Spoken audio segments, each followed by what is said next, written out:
All right, thank you very much, Arthur. And look who's here. New York and New Jersey's own Joe Piscopo. Joe, good to see you here. Ernie, what a pleasure. What a pleasure to have you on board. I loved our friendship through the years. The show is great, by the way. Thank you. It's positive. It's nice. It's 6 o'clock. That's why we have you on tonight. Yeah, hey, man. I'm hey, here Joe, for it. people have loved you on Saturday Night Live, still enjoy you on the radio every day, TV appearances and so forth.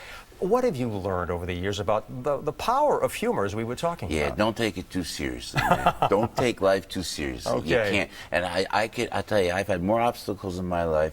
The ups and downs, it's like that song, you know, I've been a puppet, a pauper, a pirate, a poet. That's it.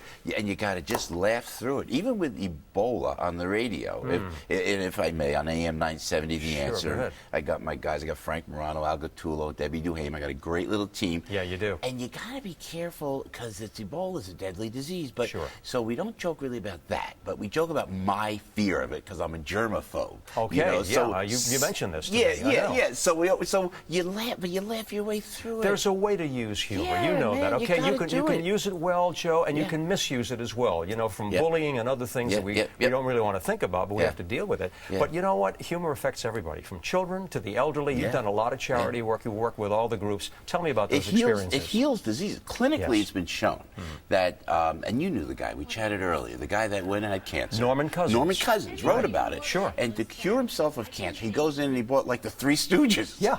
You know, Curly, man. Made him laugh. Yeah, Charlie Chaplin. Right. The Marx Brothers he was watching, I believe. Yes, I think so. And that really makes you feel better. And on our show, I could, you know, again, on the radio, we try to stay as humorous as we can, never take it too seriously. You know, a news, man. When I look at the breakdown of the news before we turn the mic on, 6 o'clock in the morning, it's awful. A lot of it's awful. It can get you down. You know, we don't want to censor anything. We put on the air the information that has to be understood, and we have to report. But you know, there's another side. There's a balance, is what we're talking about. Right. The good thing about humor too is, Joe, it's universal. The whole world appreciates a good laugh and humor, and you can use it for good purposes too. It's so true, and it's great for me too, man. When I go live, I do my live show all around. You were at the Plaza next week for the Rolling's Gold Glove Awards, which is a big thing. And now I open the Gold Glove Awards, Ernie. That's a big thing with all the Gold Glove Award winners and Rawlings and Gold Sports and all these great people. I got to come out happy and up. And you know what? To your point, what I like about you, Ernie Anastos, if I may, you do stay positive. And you know, when I'm on stage, I never use a bad word. Is that old-fashioned? Well, but I never go down. I always stay positive. You take the high road. That's very important. So when I open the show up like that, I'm on stage like that. When I turn on the mic early in the morning, I go, "We got your back. This is going to be a great day." You know what? I think maybe, I don't know, we're going to follow you, Ernie. Keeping everything positive. But Joe, you've made a whole lifetime of this. Okay, this is your career too. You know, you're an entertainer, you're a performer.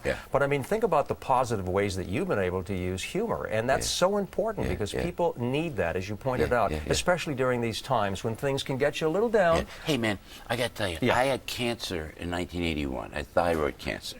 And it was a medullary carcinoma, which is a pretty aggressive form of cancer. Yes, it is. They found out in New York. So I remember in the bed, they cut me, they took out part of my thyroid, they found cancer in there. And then Eddie Murphy, you know, God bless him, calls me on the phone, had me laughing. And immediately made me feel better. See that? To your point. And Murphy, I almost broke my stitches. You know, talk about he had me in stitches. My whole throat was cut. And I said, Eddie, stop it, But man, he helps you take away the pain and help get you feeling better. It works. Yeah, that's important. Joe Piscopo, you're a great guy. Ernie, I really mean you're the best. A lot of people love you out there as well. Congratulations for all the good work you do. Stay positive. Thanks for being with us. Pleasure to be with you. Keep us smiling and laughing. Thanks for having me. We'll listen to you on the radio. Always happy. Joe Piscopo.